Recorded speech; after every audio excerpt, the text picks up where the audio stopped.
Olá, meus irmãos, começamos mais um encontro aqui, hoje domingo, último domingo de julho.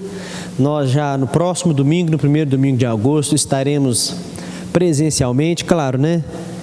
Alguns irmãos estarão aqui, outros não, e nós aguardamos você para se inscrever aí nos cultos e preencher as vagas, e a gente então louvar o Senhor no primeiro domingo de agosto presencialmente. Você que está em casa, fique tranquilo, nós continuaremos a transmitir os cultos para você assistir aí da sua casa. Mas agora eu quero que você leia comigo neste domingo, que é a palavra de Deus, 1 Samuel capítulo 5, primeiro livro de Samuel, capítulo número 5, a palavra do nosso bom Deus diz assim: os filisteus tomaram a arca de Deus e a levaram a Ebenezer, a Asdod. Os filisteus tomaram a arca de Deus e a colocaram no templo de Dagon, ao lado da imagem de Dagon. Quando os moradores de Asdod se levantaram de madrugada, no dia seguinte, eis que Dagon estava caído, com o rosto em terra, diante da arca do Senhor. Pegaram a imagem de Dagon e a puseram de volta em seu lugar. Levantando-se de madrugada no dia seguinte, pela manhã, eis que Dagon estava caído de bruços diante da arca do Senhor. A cabeça e as mãos estavam cortadas, se encontravam na soleira da porta, apenas o tronco dele estava inteiro. Por isso, os sacerdotes de Dagon e todos os que entram no templo em Asdod não pisam na soleira da porta até o dia de hoje. Porém, a mão do Senhor castigou duramente os moradores de Asdod, e os assolou, e os feriu com tumores, tanto em Asdod como em seus arredores. Meus irmãos, a palavra de Deus é muito clara e mostra para nós o tamanho do significado do poder e da presença de Deus entre os filisteus. O contexto aqui, os filisteus acabam de destruir Israel. Ofni e Finés, os filhos do sacerdote Eli, haviam sido mortos, como já havia sido profetizado ao profeta Eli e também a Samuel. No entanto, eles permanecem vivendo uma vida imoral, e Eli também ele acreditava que Deus faria isso, e isso assolava o seu coração, mas não é isso que incomodou mais o coração do velho sacerdote Eli, mas sim o fato da arca de Deus ter sido tomada. A arca de Deus então simbolizava a Israel a presença de Deus, o poder de Deus entre o seu povo. E quando a arca é tomada, Eli, já velho, cai da cadeira, se acidenta. A Bíblia fala que ele sofre um acidente em seu pescoço, e ele vem a falecer. E nasce um menino também, o seu neto, que é chamado de Icabode, ou Icabô, que foi-se a glória de Israel. A glória de Israel foi por um momento retirada de Israel por causa do pecado da nação, mas a glória de Israel, a glória de Deus em Israel, voltaria a ser vista depois que Deus mostrasse a sua glória entre os filisteus. E no templo de Dagon, a arca do Senhor é colocada ao lado de ídolos falsos, e Deus mostra a sua grandeza por duas vezes, fazendo com que esses ídolos caiam, se prostrem aos teus pés, ainda sem braços e sem pernas, sem cabeça. O Senhor mostra a sua glória ali. Mais à frente nós vamos ver a arca de Deus trazendo até doenças aos filisteus. Mais à frente então nós vamos ver também pessoas abrindo a arca, e por volta de 70 homens morreram, porque olharam para dentro da arca. O fato é que, ainda que Deus por um momento demonstre disciplina e juízo sobre o seu povo, Ele é Deus de Israel e não é Deus de outros povos. A presença de Deus entre os filisteus foi problema para os filisteus, mas a verdade é que Deus tem um compromisso pessoal com a sua igreja. Por ora Ele nos disciplina, nos corrige, nos admoesta, mas a verdade é que Ele está sempre pensando no bem da sua igreja, e Ele mostra a sua glória. Depois você acompanha a leitura do livro de Samuel, e você vai ver o povo vencendo a batalha, Samuel pegando de volta a arca da aliança e dizendo: Ebenezer, até aqui nos ajudou o Senhor. Esse é o nosso Deus, esse é o Deus que nós vamos adorá-lo nessa noite, nesse culto que começa. Não sei se você está assistindo de dia, de noite, de madrugada, né? Mas aí no horário que você tiver, adore ao Senhor. Ele é digno de toda a honra, de toda a glória e de todo louvor. Não há outro Deus como Ele. Se comparado a ídolos, ele os destrói, porque acima dos céus ou no mais profundo do mar, ele é único, ele é incomparável, sua glória é indizível e nós louvamos ele para sempre. Quero te convidar então aí na sua casa, feche seus olhos, vamos orar. Senhor, vem derramar da tua presença e do teu Espírito com poder sobre as nossas vidas. Quando te louvarmos através das canções, que nós cantemos com alegria. Ó Deus, quando formos ouvir a Tua palavra, que ouçamos com alegria. E que em todos esses momentos o Teu nome seja engrandecido, pois não há Deus como o nosso Deus, não há rocha como o nosso Redentor. Seja engrandecido, em nome de Jesus nós oramos. Amém. Vamos começar o nosso tempo de louvor aqui, não há Deus maior.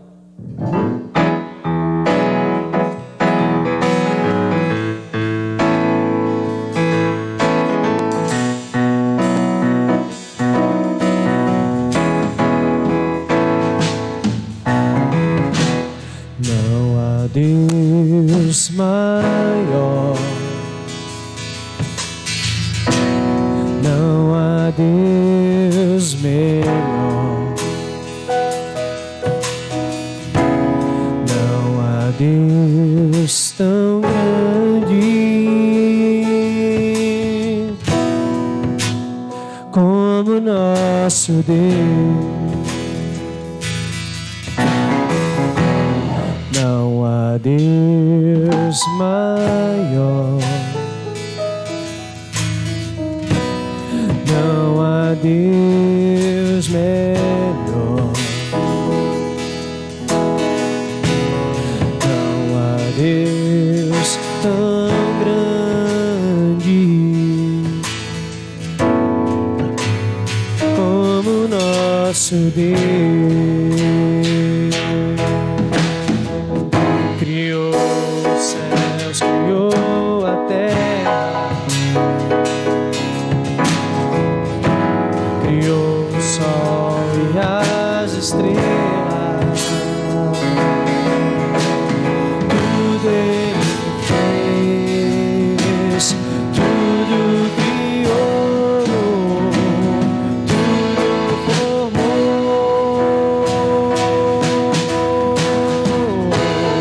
Para o seu louvor, para o seu louvor, para o seu louvor, para o seu, para o seu, para o seu louvor,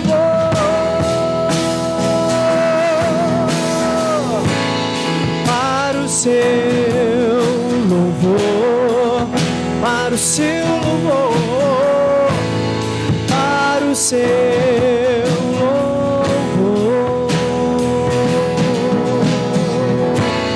para o seu, para o seu, para o seu louvor.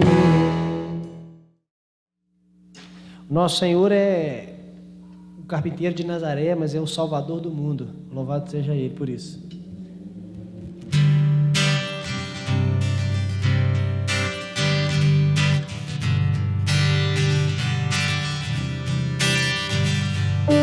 Braços musculosos de tanto trabalhar, um homem forte, sem medo da morte, o carpinteiro.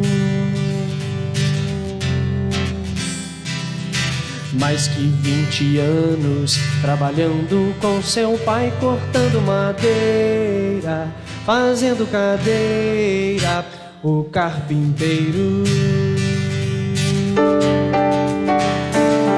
Vivia em nosso lugar, passando o que todos vão passar. Um homem tentado,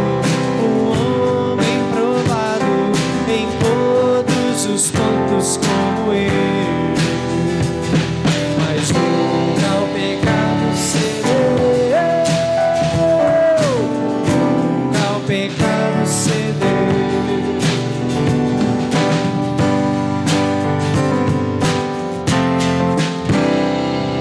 tomou um banho frio, sentou-se pra jantar numa rude mesa. Nenhuma riqueza, o carpinteiro beijou sua irmãzinha, brincou com seu irmão, homem guerreiro que sempre sentia o carpinteiro. O infinito homem se tornou, dos seus poderes se esvaziou. Deus encarnado em a raça humana renovou. Andar como ele andou, andar como ele andou, andar como ele andou, andar como ele andou. Mais que carpinteiro.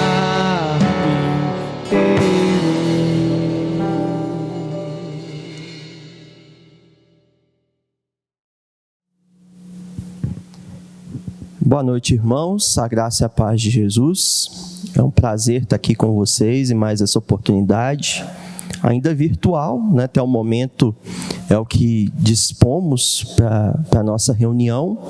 Espero em breve poder estar aqui junto com os irmãos, né? Presencialmente, contemplá-los e a gente poder se ver e desfrutar dessa doce comunhão que o Senhor nos proporciona na pessoa de Jesus Cristo. Eu quero convidar os irmãos a abrirem suas Bíblias na carta de Paulo aos Filipenses, capítulo de número 1. A partir do versículo 1, eu quero ler com vocês até o versículo 11.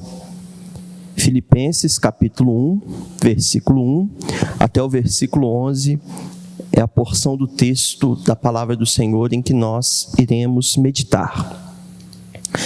A palavra do Senhor diz-nos assim, Filipenses 1, 1. Paulo e Timóteo, servos de Cristo Jesus, a todos os santos em Cristo Jesus, inclusive bispos e diáconos que vivem em Filipos.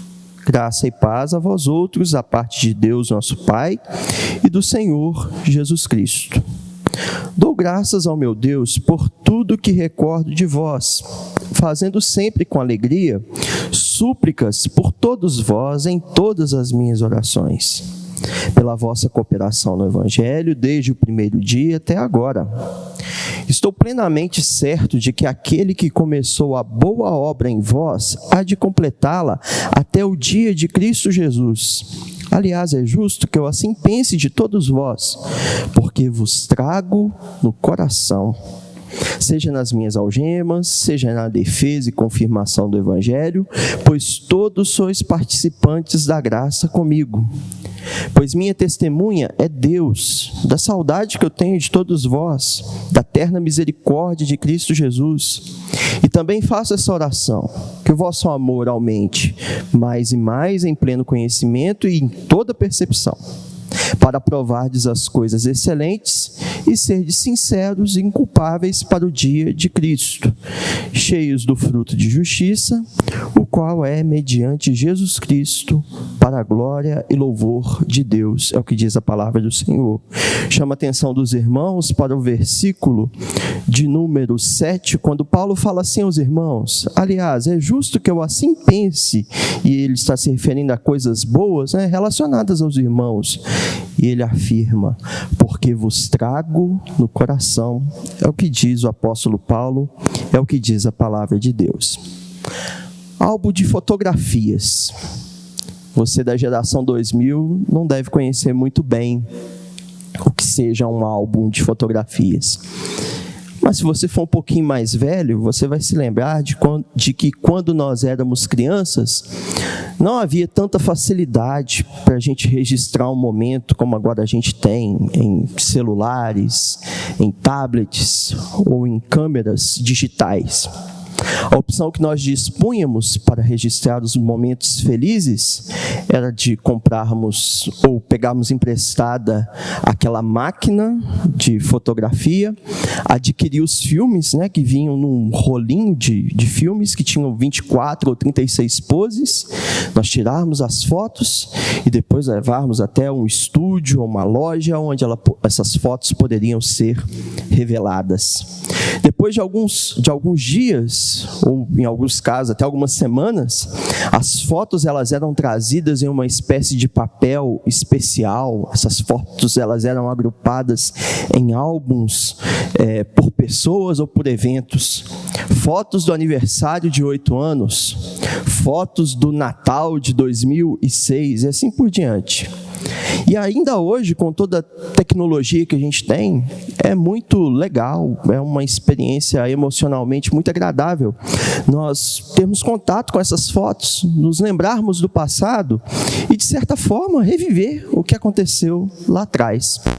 Nos tempos de Paulo e Timóteo, não havia nem mesmo câmera digital e tampouco câmeras que pudessem registrar as fotos, registrar as imagens como em outro tempo havia. Mas o que é feito aqui nos primeiros versículos de Filipenses é um exercício muito semelhante ao que nós fazemos quando nós olhamos para essas imagens, para essas fotos, para esses retratos. Os nossos irmãos, eles estão olhando para o passado e relembrando, junto aos crentes da cidade de Filipos, o começo do relacionamento que havia entre eles. Filipenses é a carta de Paulo favorita para muitos cristãos. Ela é reconhecida com muita justiça como a carta da alegria. Afinal, esse é um tema recorrente em todo o seu desenvolvimento. Em pelo menos um momento, em cada um dos 4 capítulos, Paulo fala da alegria, menciona a alegria de alguma forma se relacionando com os irmãos. E é interessante a gente notar isso porque Paulo, quando escreve essa carta, ele estava em circunstâncias que não lhe eram nada agradáveis, não era nada favorável. Paulo estava preso na cidade de Roma, possivelmente por volta do ano 61 depois de Cristo. E Paulo, então, ao falar sobre a alegria aos irmãos, apesar de estar numa situação tão desfavorável, ele demonstra nessa carta que ele tinha contentamento em ver o progresso espiritual que os crentes filipenses estavam experimentando. Ele faz contínuos votos para que esse crescimento, esse desenvolvimento, ele se desenvolva, ele aconteça, ele sempre progrida. O apóstolo, ele ora com certa frequência nessa carta pelo progresso espiritual dos irmãos, sem contudo deixar de tratar, de mencionar quais eram os problemas presentes naquela comunidade, especialmente problemas de relacionamento, como a carta de Paulo aos Filipenses vai nos mostrar. Mas por hora a gente tem aqui os 11 primeiros versículos dessa epístola. E fica claro para nós a intensa afeição que Paulo tinha pelos seus interlocutores, especialmente do versículo 3 até o versículo 11, parte do texto que nós lemos, saltam aos nossos olhos expressões de significado muito rico, que evidenciam o carinho mútuo entre um pastor e uma igreja, onde este pastor estava exercendo o seu ministério. É como se Paulo estivesse revisitando o histórico de amizade entre ele e os irmãos e celebrando o Senhor por todos os desafios que eles haviam vencido juntos, por todas as lutas, por todas as lágrimas e por todos os trabalhos que eles haviam feito. Lembrar-se do passado para o apóstolo e também para os irmãos não era um esforço duro, pesaroso, que trazia tristeza, mas um ato gracioso e cheio de prazer. Recordar-se de tudo que eles haviam vivido juntos trazia ao coração dos irmãos e ao coração do apóstolo gratidão, alegria e oração. Parafraseando esse texto aqui, é como se Paulo dissesse assim: o que que a gente viveu no Evangelho, irmãos, foi tão bom, que eu tenho que agradecer a Deus por isso. O que a gente viveu no Evangelho foi tão bom, foi tão agradável, que eu tenho que orar com alegria. Dos versículos 3 até o versículo 5, Paulo demonstra esse sentimento. Dos versículos 6 a 8, é como se Paulo dissesse assim: o que vivemos no Evangelho me dá uma tremenda saudade de vocês. É o sentimento presente aqui nesse texto. Dos versículos 9 até o versículo 11, é como se Paulo dissesse: o que a gente viveu junto no Evangelho me faz orar, me coloca de joelhos para que eu ore pedindo ao Senhor que vocês cresçam espiritualmente mais e mais. E para a gente entender quais eram essas lembranças que o apóstolo ele menciona aqui, é um exercício fundamental retornarmos ao livro de Atos dos Apóstolos e a partir de lá enxergarmos como esta igreja foi plantada. Fica o exercício para você fazer aí no decorrer da semana, de ler Atos 16, quando nós vamos ver o apóstolo Paulo chegando à cidade de Filipos, após uma visão noturna em que lhe apareceu um homem dizendo: passa a Macedônia e ajuda-nos. Movido então pela direção do Senhor, ele se dirigiu até aquela região, cuja primeira cidade seria exatamente Filipos. Paulo permaneceu ali naquela cidade com os irmãos. Um sábado ele se dirigiu com seus companheiros de viagem até junto ao rio da cidade para orar. E lá, nesse momento de oração, começaram a compartilhar a palavra de Deus, começaram a falar do Evangelho. E uma mulher chamada Lídia, que era da cidade de Tiatira, teve o seu coração aberto pelo Senhor e ela recebeu a mensagem do Evangelho. Sendo batizada, ela insistiu muito que os irmãos se hospedassem em sua casa. O que aconteceu? Outro dia, os nossos irmãos, eles saem novamente para o mesmo lugar de oração. E o cenário ele é distinto. Se no primeiro momento eles pregaram a palavra, houve alguém, pelo menos uma pessoa, que recebeu a palavra de bom grado, foi batizado e tratou os irmãos com enorme hospitalidade, o que acontece nesse segundo momento de oração é bem distinto. Eles são hostilizados, porque ali havia uma jovem possessa por um espírito demoníaco que fazia adivinhações e assim dava grande lucro aos seus senhores.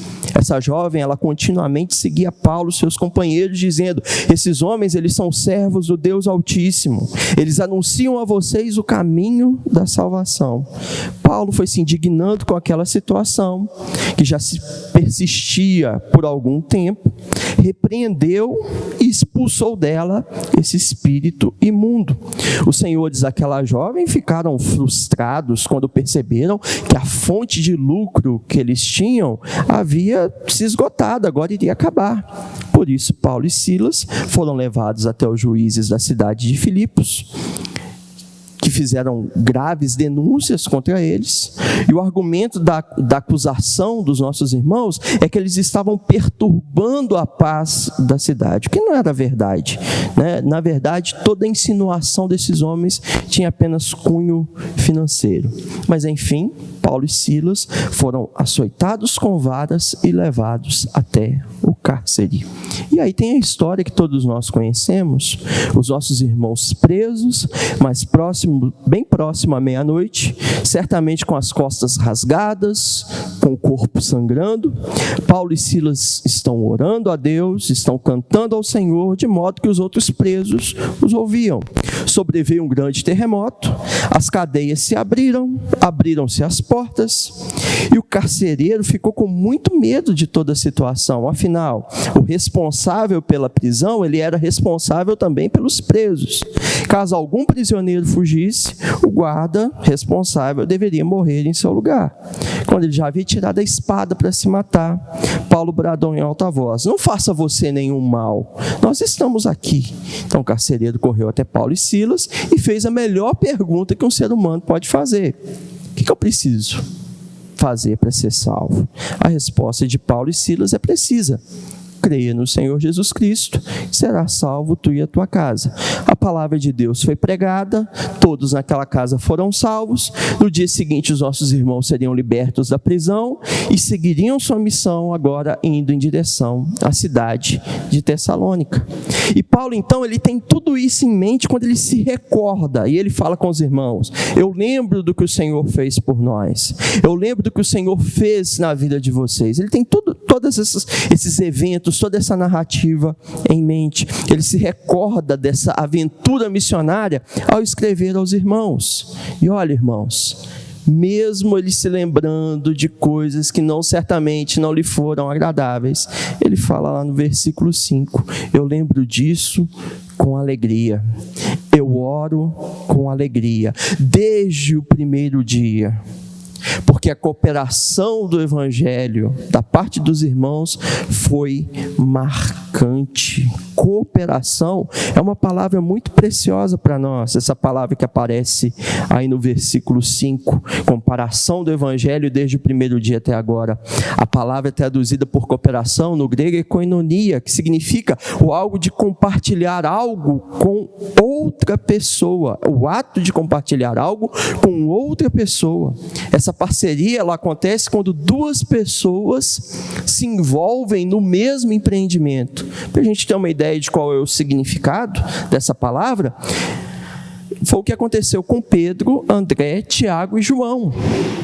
Quando Lucas 5, do versículo 3 ao 11, fala que eles eram parceiros do empreendimento de pesca, a ideia é muito semelhante a essa, de comunhão, de koinonia, ainda que num contexto distinto do que Paulo fala aos filipenses.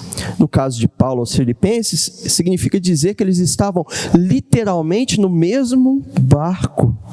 É isso que Paulo ele fala com os irmãos.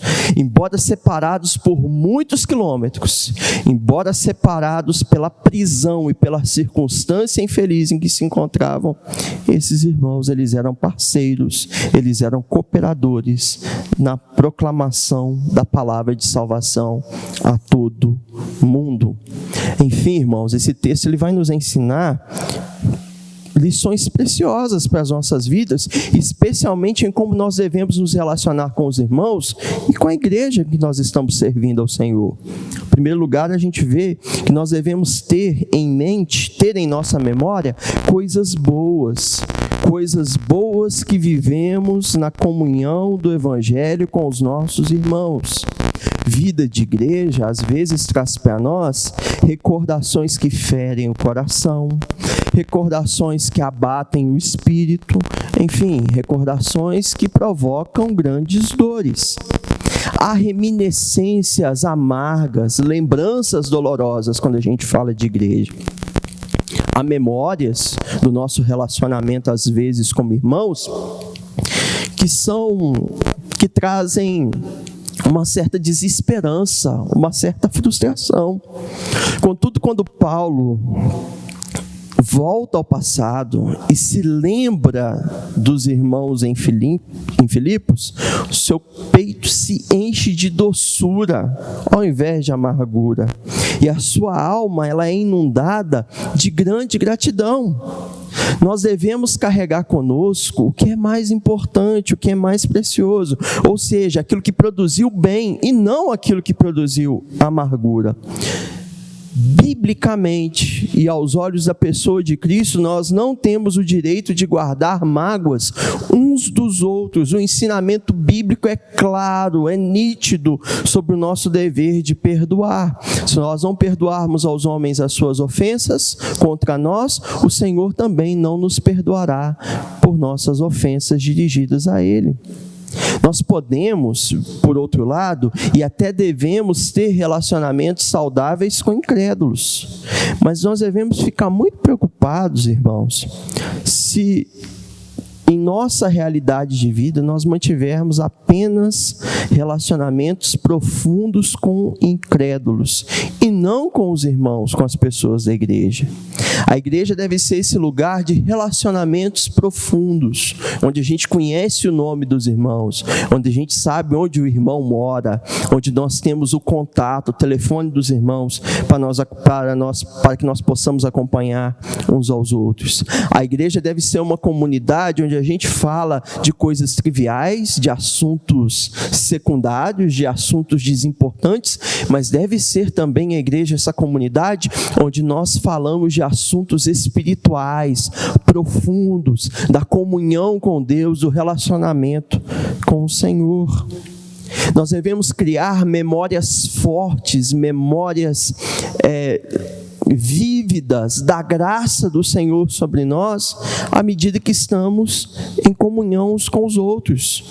Devemos carregar memórias sobre a igreja e das coisas que nós cooperamos no serviço do Senhor, e assim a gente notar o favor de Deus sobre as nossas vidas. Olha, eu lembro do que o Senhor fez por mim naquele momento de dificuldade, e o Senhor operou através da vida do meu irmão, que me consolou, que me abençoou e que me ajudou naquele momento difícil. Esse é um ensinamento claro nas Escrituras, irmãos. Hebreus 10, 25 afirma para a gente que nós não devemos deixar de congregar. O que isso significa? Significa que nós devemos buscar comunhão uns com os outros, nos aconselharmos uns com os outros, e assim nós vamos ter condições de conseguir essas memórias boas relacionadas à igreja, e não apenas memórias de amargura, de tristeza, de revolta e de relacionamentos que às vezes não funcionaram como nós esperávamos. O primeiro sinal de fraqueza espiritual, geralmente costuma ser, geralmente, é o de a pessoa abandonar a congregação. É de nós perdermos o prazer de estarmos uns com os outros. Então a gente precisa atentar para isso. O texto continua dizendo para nós e nos ensinando que nós precisamos carregar uns aos outros em nosso coração. É isso que Paulo fala no versículo 7. Paulo menciona uma afeição profunda que ele tinha pelos irmãos. A ideia presente no versículo 7, ela é ambígua, e eu vou te explicar qual é o significado disso. Paulo está falando assim: eu estou no coração dos irmãos e os irmãos estão no meu coração. Coração na Bíblia, ele não é esse órgão que bombeia sangue. A ideia de coração na Bíblia é de ser a sede das nossas disposições, dos nossos sentimentos e dos nossos pensamentos. Os irmãos se lembram do texto em Provérbios que diz sobre todas as coisas nós devemos guardar o nosso coração, porque dele procedem as saídas para a vida. E Paulo, uma vez que ele está afagando os filipenses em seu coração, ele mostra para nós onde que a ênfase desse guardar no coração encontra seu fundamento, a sua essência. Ele está falando assim: eu carrego vocês no coração porque vocês são participantes da graça comigo. Esses filipenses já haviam dado a Paulo provas de que sua comunhão era real. E por isso Paulo fala: vocês são coparticipantes da graça. Isso é, vocês participam junto comigo da graça de Deus que capacita as pessoas a trabalharem no interesse do Evangelho, a sofrer pelo Evangelho e a dar assistência àqueles que proclamam a palavra de Deus e a defendem. Uma outra lição que o texto nos apresenta é que cultivamos relacionamentos espirituais à medida que oramos uns pelos outros. Cultivamos relacionamentos espirituais à medida que oramos uns pelos outros. Paulo se recorda e ora com alegria. A oração, ela é esse atentado contra o nosso orgulho e contra a nossa autossuficiência. Desde quando a gente nasce, somos ensinados pelas regras da autoconfiança, da autossuficiência, que a gente tem que se esforçar e batalhar para ser autônomo e viver nossa vida como a gente quer viver. Mas a oração, ela vai contra esses valores que às vezes estão profundamente estabelecidos em nosso coração. A oração ela é esse atentado à autonomia humana. A oração é uma ofensa a toda forma, a toda tentativa de se viver de modo independente. Para as pessoas que vivem apressadas, determinadas a vencer por si mesmas, orar é um exercício extremamente desagradável. A oração ela não faz parte da nossa arrogante natureza humana. E Paulo ele vai dimensionar aqui para nós alguns princípios que nós devemos manter em nossas orações. Quando é utilizado no versículo 4 a expressão súplicas, Paulo está se referindo à intercessão, que costuma ser um exercício raro em nossas devocionais. Talvez nós, os crentes, a gente considera a intercessão apenas como uma forma de oração menos intensificada. E apesar de uma grande ênfase que pode haver nessa palavra intensificada, tem duas coisas que a gente precisa se lembrar quando a gente usa essa palavra intercessão. Porque intercessão tem a ver com dois elementos que a diferenciam de uma oração comum. Interceder, lembre-se disso, tem a ver com identificar-se e sentir agonia. E de onde que a gente está tirando isso? Pegando as figuras que a Bíblia declara para nós como intercessoras. Pensando na identificação, nós podemos pensar na segunda pessoa da Trindade, na pessoa do Senhor Jesus Cristo. Ele se identifica com os quais ele está intercedendo. Sabemos que Jesus ele derramou a sua alma até a morte. Jesus ele foi contado com os transgressores, carregou o pecado de todos nós, intercedeu pelos transgressores. E como intercessor divino, ele faz essa intercessão por um mundo perdido. Ele experimentou do cálice da nossa salvação, da nossa condição perdida, até a última gota. Ou seja, Jesus, para ser um intercessor, ele se identificou plenamente conosco, e assim ele pode interceder por nós, como diz a palavra do Senhor. Há um outro elemento relacionado à intercessão, que se relaciona a outra pessoa da Trindade, que é a pessoa do Espírito Santo, e tem a ver com a agonia que a intercessão deve proporcionar em nosso coração. O Espírito Santo ele é descrito em Romanos 8 como aquele que intercede por nós, complete aí o versículo, com gemidos inexprimíveis. Esse intercessor, o Espírito Santo, que é o único presente na terra, o único intercessor presente na terra, o qual ele não possui corações que ele possa lançar sua carga, ele não tem um corpo físico, para sofrer e compartilhar, ele sente essa agonia que nós devemos apresentar em nossa oração. Nós não conseguimos orar de maneira conveniente, nós não temos palavras para nos apresentarmos diante do Senhor de uma forma satisfatória, mas o Espírito Santo ele sente essa agonia, ele sente essa falta de palavras e intercede por nós com gemidos inexprimíveis. Então, portanto, intercessão que Paulo está mencionando aqui em Filipenses tem a ver com isso, nós nos identificarmos com a pessoa que nós estamos orando e também nós sentirmos a agonia que aquela pessoa possivelmente está vivendo. Bem, e aí nós chegamos num ponto crucial para as nossas vidas. Tudo isso é muito belo, tudo isso é muito profundo até, mais profundo até do que nós poderíamos considerar, teríamos lições aqui preciosíssimas. Mas como que isso se relaciona com a nossa vida prática? Que lição eu carrego para a minha vida com base nesse texto? Primeira lição que a gente pode extrair aqui e que tem desdobramento em nossa vida prática é essa, uma pergunta. O que tem ocupado a nossa mente quando a gente quando a gente escuta a palavra igreja? Você ouve essa palavra e o que vem à sua mente? Qual a primeira associação que você faz? Más experiências acontecem em todos os lugares. E você tem um monte, e eu tenho um monte de más experiências relacionadas ao trabalho, relacionadas às amizades, relacionadas à família, e por que não dizer? Temos péssimas experiências para listar, coisas tristes, coisas que nós não gostaríamos de ter vivido, mas que relacionam-se com igreja. E às vezes, quando as pessoas elas ouvem a palavra igreja, a primeira coisa que elas lembram é: lá foi o lugar onde eu fui ferido, lá foi o lugar onde eu fui machucado, lá foi o lugar onde eu fui injustiçado. Quando eu lembro da igreja, eu me lembro dessas coisas.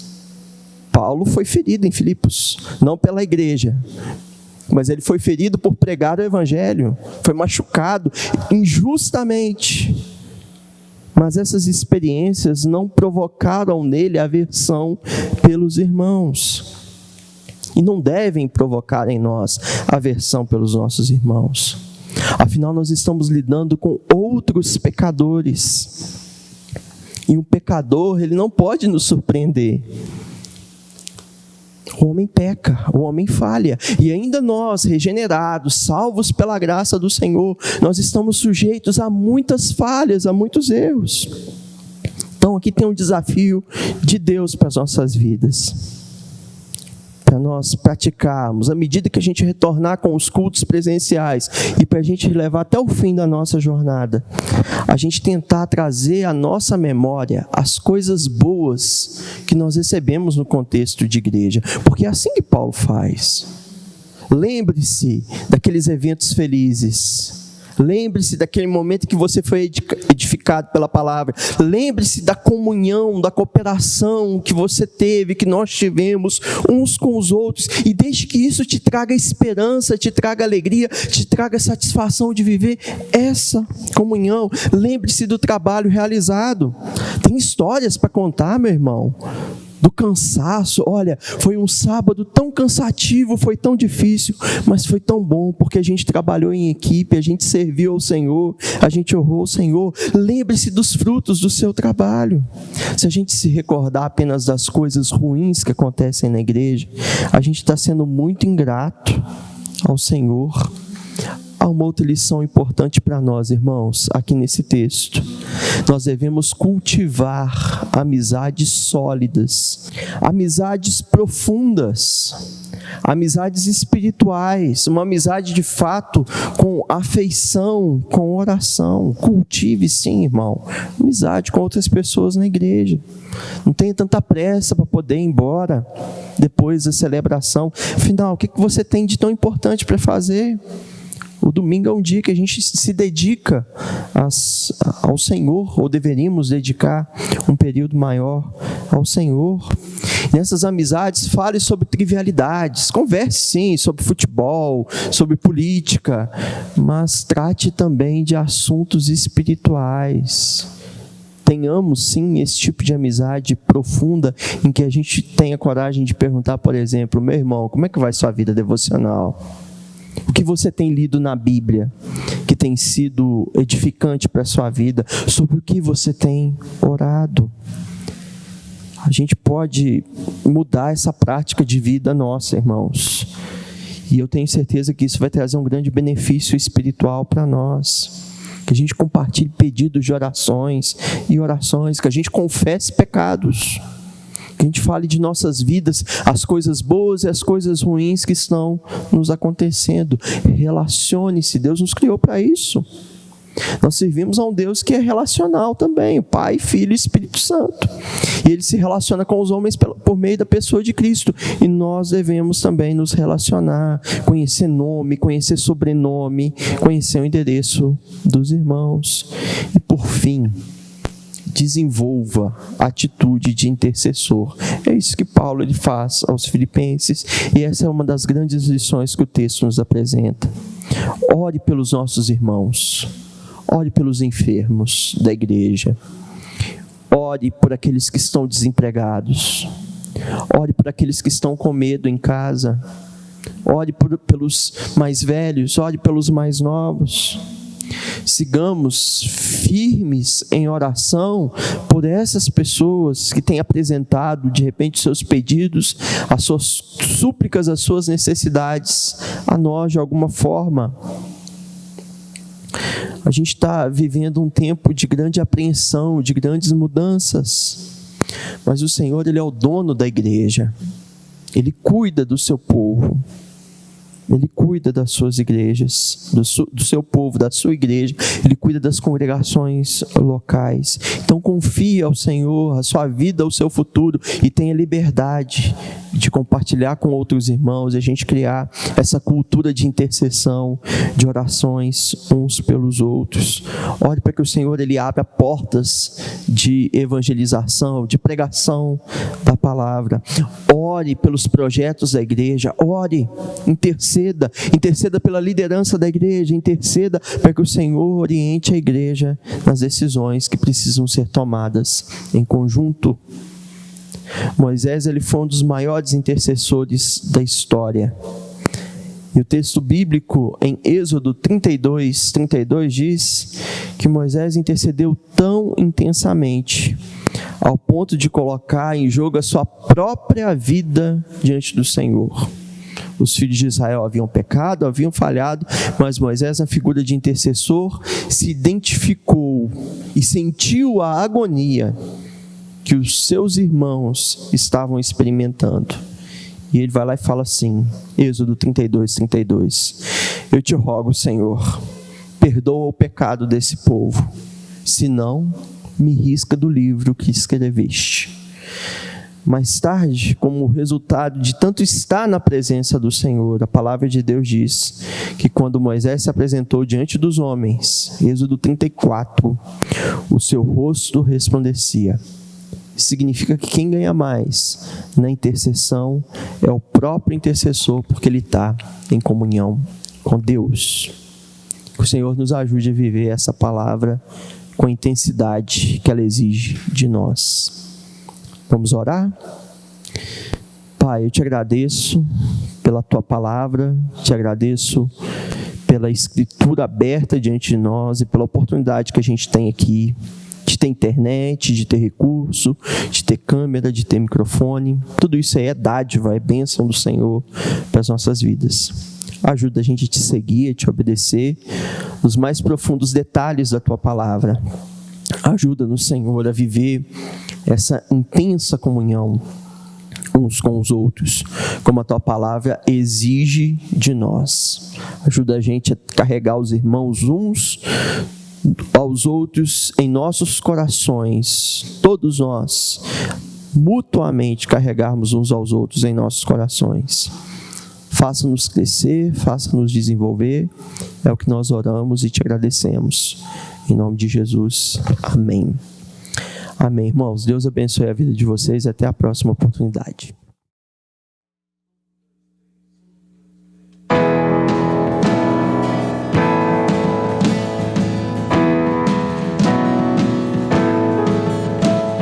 De todas as tribos, povos e raças, muitos virão te louvar.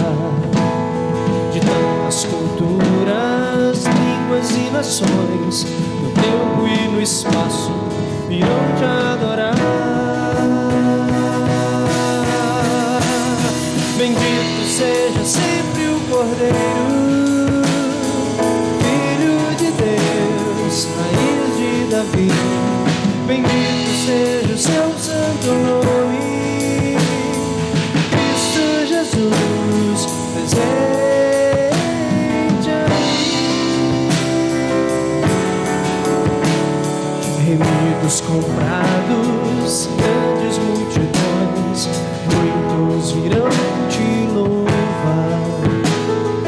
Povo escolhido, teu reino e nação, no tempo e no espaço virão te adorar.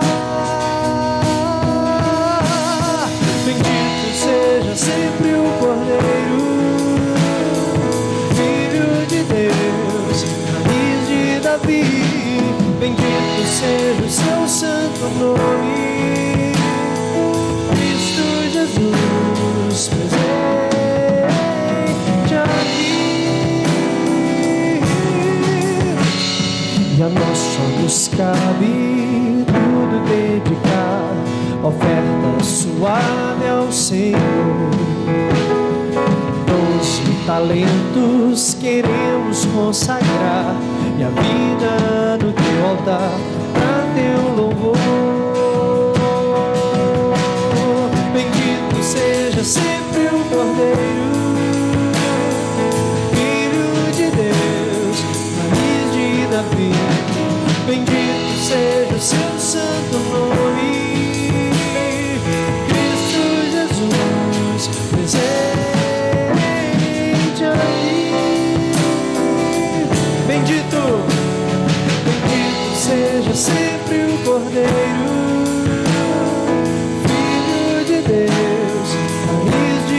ouvir.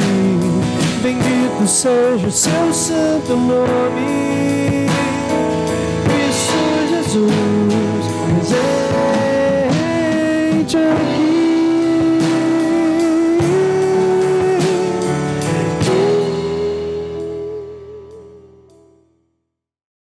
E aí, meu irmão, foi bom demais, não foi? O louvor, a palavra, foi tudo muito legal, hein? Então, que Jesus possa ter realmente falado ao seu coração. Eu quero te passar as informações, já disse no início, mas falo agora de novo. 1º domingo de agosto, estamos de volta.